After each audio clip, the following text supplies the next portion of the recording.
Gente, vamos primeiro começar com algumas dúvidas que o pessoal do curso está tendo, está com algumas dificuldades. É algo muito simples, é, com relação a diagnóstico, com relação a entendimento do que você tem que fazer. Eu vou dar alguns exemplos aqui para que vocês entendam do que eu estou falando, tá? Se um paciente chega em você, atualmente, você hoje fez o capacitação. Você fez primeiro capacitação e depois você foi lá para o plano, para um dos planos, ou Gold ou Master. Então você já tem no capacitação a possibilidade de tratar as doenças crônicas e agudas do seu paciente. Aquele paciente que te procurou, aquela pessoa que está te procurando. Seja ele por dor de barriga, dor de estômago, seja por estresse, seja por vamos pegar algo fisiológico, uma esteatose hepática, um problema renal, né? Um problema ósseo, um problema de joelho. Você tem que entender que você tem que primeira coisa que você tem que fazer, no ato do seu diagnóstico, você tem que classificar o sintoma principal do seu paciente em algum dos movimentos. Quais são esses movimentos? Aqueles movimentos são, na verdade, são os órgãos principais, não as vísceras. Nós não vamos focar nas vísceras. As vísceras elas estão lá para auxiliar, mas elas não estão lá para efetivar o diagnóstico. Elas servem sim, elas vão servir demais para um tratamento. Porém, você tem que focar muito no órgão. Então, quando você pegar, por exemplo, alguém que está com problema no joelho, você tem que ir lá e associar aquilo ao movimento que está disponível para você. Você vai lá no seu curso. Lembra que eu menciono no curso? Eu menciono no curso sempre. Você, no ato do seu atendimento do seu paciente, você vai indo. Ele vai sentar na sua frente. Você vai fazer toda a anamnese dele e vai fazer as confirmações através da língua, através do pulso, tá? Se você está nos outros planos mensais, você tem a pulsologia lá. Dá para você fazer também. Você vai organizar seus pensamentos primeiro para gerar um diagnóstico para aquela pessoa. E você vai enquadrar o sintoma principal daquela pessoa. Olha que simples. Olha que simples. Enquadrar o sintoma principal daquela pessoa. Eu vou mutar algumas pessoas, só para não, tá? Para a gente, para não atrapalhar a aula. Você vai pegar os sintomas principais de algumas pessoas, daquela pessoa, na verdade, e você vai enquadrar dentro dos movimentos. Aí você vai lá ver a aula de movimento, tá? Você vai chegar na aula de movimento, você vai ver lá do comecinho. Quando chegar lá no final da aula, você vai ver o quê? Você vai ver a dietoterapia que você vai passar para aquele paciente, porque algumas delas, só no agulhamento, só no estímulo, porque eu não estou falando somente de agulha, eu estou falando de stipper, eu estou falando de massagem, eu estou falando de moxa, eu estou falando de estímulo da ferramenta que você quer utilizar. Se você quer usar um laser, você vai associar aquele movimento ao sintoma dela. E lá no final de cada um desses movimentos, tem o que você tem que fazer, tem os pontos lá. Toda vez que a gente vai mencionar aqui, né, com relação ao, ao atendimento do paciente com depressão, ele vai ter que se enquadrar dentro do movimento e você vai ter que utilizar dentro do padrão que foi estabelecido na aula anterior. Quem estava na aula anterior, a gente viu alguns padrões, tá? Esses padrões, tanto de pulmão, padrão de baço, padrão de rim, padrão de coração, você vai fazer com que o seu paciente seja estimulado de alguma forma nos pontos que a gente menciona.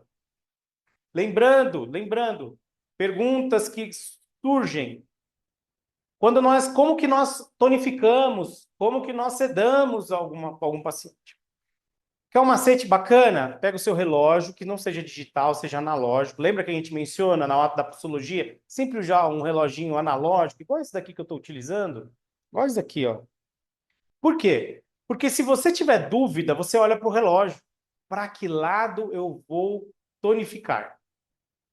Para que lado eu vou tonificar? Você não está lembrando, se você não está lembrando agora de que no sentido do meridiano, no sentido do meridiano, do ponto do meridiano, estou pegando o sentido do pulmão 1 para o 2, para o 3, para o 4, é no sentido do fluxo do meridiano.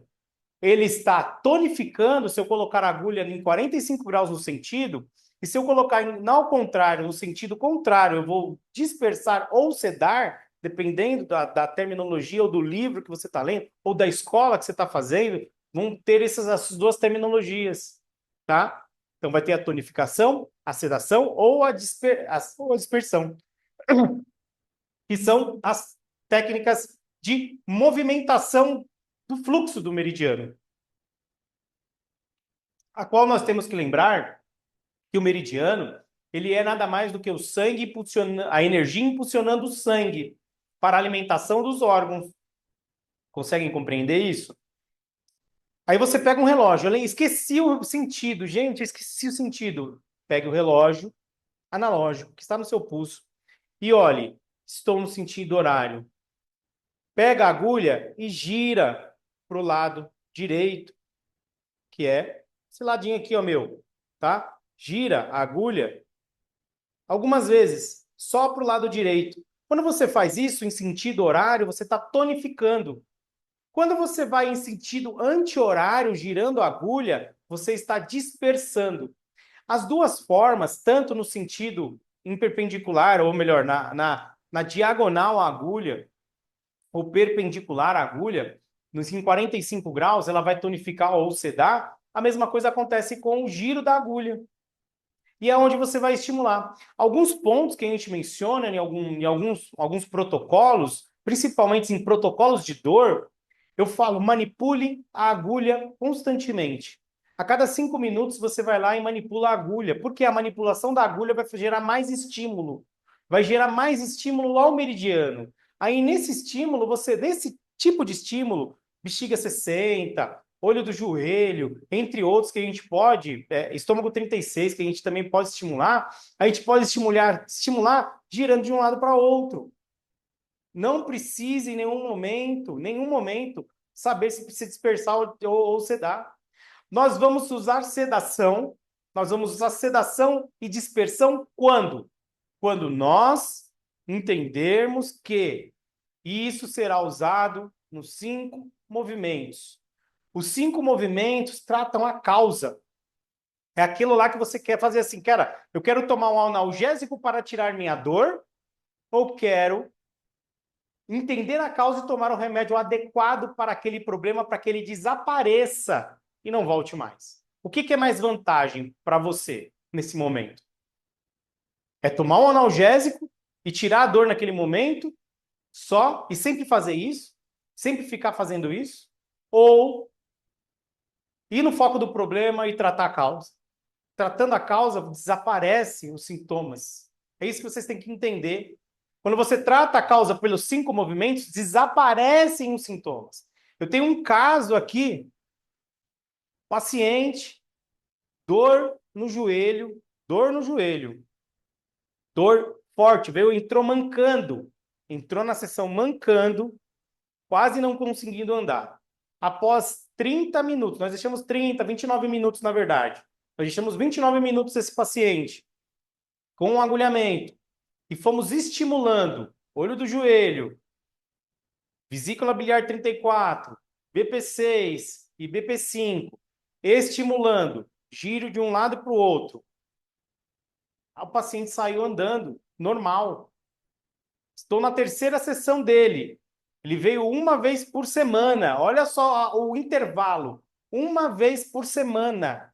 Nessa uma vez por semana que ela está vindo, ela está sem dor.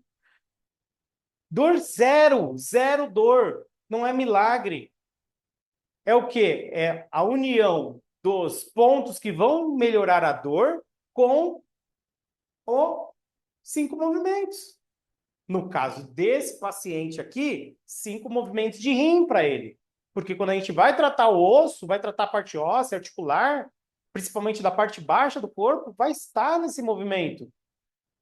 Entenderam? É desse tipo de raciocínio que eu quero que vocês entendam. Eu não estou aqui para passar protocolos, eu já falei virar milhares e milhares de vezes.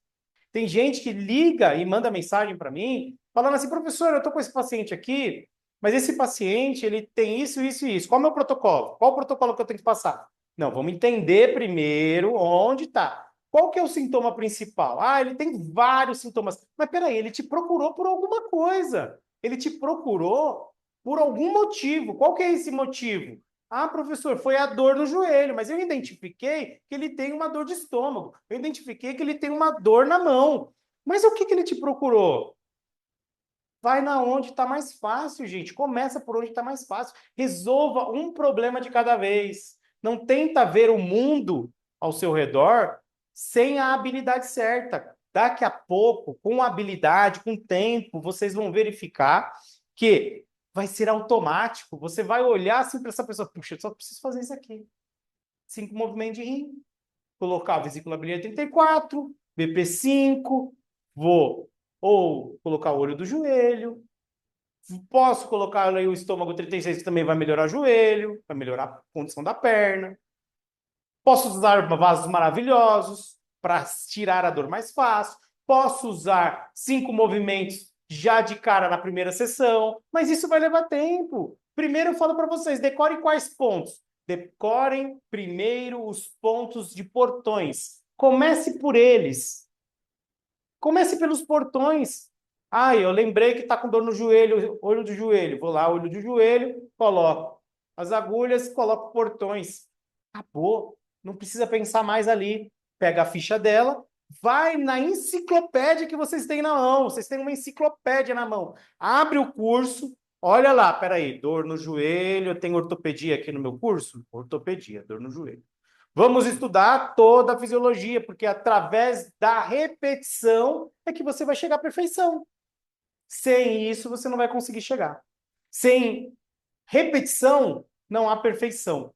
Então, precisa treinar também. Outra dúvida, agulhamento. Vamos pegar uma agulha aqui. Vou pegar até com mandril, tá? Mandril e uma agulha. A habilidade das mãos já está cansada, que hoje eu atendi. Vamos lá. Vou colocar aqui. Olha a habilidade das mãos. Eu peguei uma agulha, ó, aqui a agulha está aqui nessa mão, o mandril está nessa. Eu seguro a base longe, seguro longe. Eu pego aqui e apoio um dos meus dedos aqui, ó, e tento procurar que nem um alfinete e coloco o mandril com segurança. E eu seguro dessa forma. Ao segurar dessa forma, tenho 3 dedos livres e outra mão, tá? Essa mão pode estar segurando outras agulhas. Depois eu posso segurar o mandril com outro dedo aqui, ó, dessa forma e tirar. Eu posso colocar base segurando a agulha e colocar no mandril de novo, sem furar meu dedo, porque minha base está longe. Eu estou longe, eu estou aqui, ó, segurando aqui, ó, embaixo. Não aqui em cima, senão você pode furar o dedo, tá? É aqui embaixo que você pega. E segurando. Segurei a agulha e mandril junto. Eu vou pegar aqui a Dona Maria. Vou pegar a Dona Maria e vou querer fazer o agulhamento dela. Olha aqui a Dona Maria, aqui. Vamos colocar uma agulha no vesícula biliar 14. Vamos pegar aqui, ó, e só isso. E tiro. Mais nada. Ah, professor, mas a agulha tombou um pouquinho. Por que que ela tombou um pouquinho? Porque você não fez o ato, esse ato aqui, forte. Você tem que bater até ele ficar exatamente no mesmo nível do mandril. E retira o mandril com cuidado. E isso aqui não mata ninguém, gente. Acupuntura, eu coloquei nesse ponto aqui, mas o paciente não precisava desse ponto. Puxa, vacilei. O que vai acontecer com ele? Nada. Não vai acontecer nada. Não vai aumentar a dor, não vai diminuir dor, não vai fazer nada. Nada, não vai acontecer nada. Porque o organismo ele vai tender a melhorar. não a piorar. Por isso que a acupuntura ela não tem efeitos colaterais. Ela não tem contraindicações, a não ser pontos que vão estimular hormônios na gravidez. Esses e alguns outros que a gente menciona, como o P9, que aumenta a pressão, mas nós mencionamos para vocês sempre na aula de segurança. Voltem sempre na aula de segurança e sempre, sempre, sempre, sempre façam a aula de segurança para vocês lembrarem do que tem que fazer. Na hora que acontecer, você já está com aquilo afiado na sua língua, nos seus atos, entendeu? Preciso tonificar? Olho no relógio, vejo para que lado eu tenho que ir. Vamos tonificar aqui, ó. Giro a agulha tonificando. Preciso dispersar? Giro a agulha. Quero estimular a agulha. Venho aqui, ó, a cada 5 minutos e estimulo a agulha. É simples, bem simplesinho para vocês essa aula de dúvidas. Vocês precisam sanar essas dúvidas e tirar o medo do agulhamento. Professor, mas se eu agulhar o ponto no tórax, quais são as precauções que você tem que ter? Paciente lindo e maravilhoso, meu querido, se você tiver uma coceirinha no seu ouvido, na pontinha do seu nariz, você me avisa que eu vou guiar a sua mão. E você está lá vendo o paciente. Em nenhum momento você saiu da frente do seu paciente. Os erros vão acontecer quando você tirar os seus olhos do paciente. Então não tire os seus olhos, não tire sua atenção dele. Esteja lá, coloca uma música para ele relaxar, para ele dormir. Fala assim, se você dormir, durma consciente que não precisa virar, não precisa se mexer. E todo momento vai lá e estimula, mexa na agulha, porque você vai trazer ele de volta, tá? Ah, professor, mas me falaram que a acupuntura só vai funcionar se o paciente dormir. É mentira, não é isso que vai acontecer. O paciente dormiu, estimula a agulha novamente, volta para lá, senta de novo e observa. Conversa com o paciente. Não vai fazer efeito nenhum ele dormir ou não dormir, ele relaxar ou não relaxar. Tá bom? Então, alguém tem mais alguma dúvida? Se tiver alguma dúvida, já coloca aqui, senão a gente vai começar com os slides. Tá? Quem tiver dúvida, escreve no chat a sua dúvida, por favor. Eu espero ter mostrado para vocês que o ato do agulhamento, ele é simples. O ato do agulhamento, ele é muito, muito, muito simples. Então, não tem pergunta, a gente vai para os slides, tá?